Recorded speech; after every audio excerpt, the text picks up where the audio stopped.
So practice management for dentists, you know, you talk about these bad feelings we get. We often get these bad feelings when we're trying to manage our practice because we look at the results and it's never as good as we think it should be. Even if our dentistry is as good as we think it should be, the whole way the office operates is never done, and it could really never be as good as we would like it to be.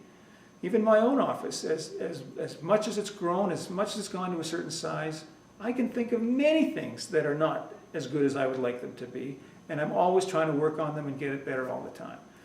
So I don't want you to be discouraged by all this. It sounds almost hopeless, but it's not, because in spite of what sounds hopeless, like I said, there's a lot of practices that have built up to a great amount of success, and that's the distinction. We're trying to be successful, not perfect, and that's the distinction I'm trying to draw.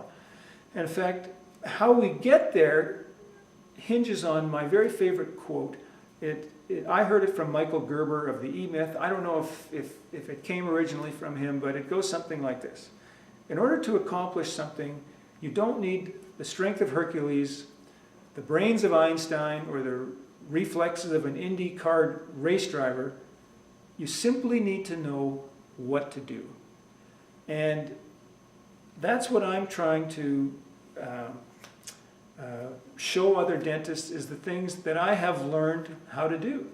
You know, dentistry has been extremely good to me, and you know, people ask me why I'm doing this. Why did I go to all this trouble of developing these programs? Well, the programs were already done. I was already developing these programs to run my own office, and I've developed a template over the years to make my office run. And now all I'm doing is saying, hey, I can help other dentists with the same material, and I'm still adding to it. I'm still practicing. I still own the practice. I'm still trying to make the practice better every day, just like you are. And I've got all of the material documented on how I run my office. So it's not theory, it's real world. It's what I actually do. And I didn't mention earlier, but I also at one time had a chain of 12 offices. Now I just have the one very large one. And you know, through all of that, I've just accumulated a tremendous number of ideas and figured out basically the things that need to happen to make a dental office run. And if you know that, you can make the office run. You can make it successful. Is it going to be perfect? No. You know, are there things that are always going to bother you? Yes. But can you learn these things? Absolutely. It's far easier to learn some of these principles than what you had to learn to get through dental school. I wasn't born knowing all these things. I had to learn them, and so can you. And like I said, compared to dental school, it's not that complicated, but you still have to, even if you're intelligent, you still need the knowledge. You know, they're not one and the same. And the next thing you need to realize is that you can, in fact, improve your office. Some people have tried and failed and have almost given up, and they just don't think they could make it any better anymore. And, you know, I was listening one time to Zig Ziglar, who most of you know as a famous motivational speaker, and he said, do you think you could go back to your office on Monday morning and make it worse?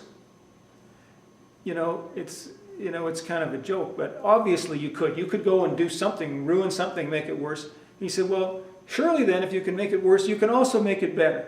And it's kind of a backwards way of looking at it, but the point is everything we do has an effect and an influence on our office, positive or negative. So, you know, it's up to you. It's all about choice and choosing what you want to do and what you want to do with your practice.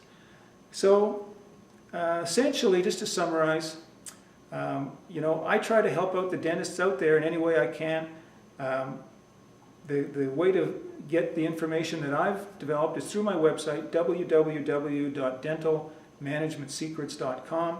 And I have information there on 3 levels. One is free stuff. I've got, this video is on there. A tutorial, about a 10-part tutorial that is emailed regularly. I've got an ongoing newsletter, and I've got a report, the top 10 practice management mistakes that dentists make, and that's all free. I've also got some very inexpensive home study programs, things that if you're a do-it-yourselfer, if you're self-motivated and you just need the information, that's all you need. You just need to know what to do.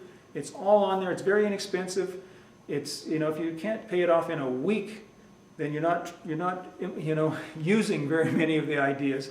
So that's on there, and there's also contact information if you want to get a hold of me, because we also do one-on-one consulting. We sometimes go out to people's offices, sometimes they come into our office, sometimes we help them over the phone.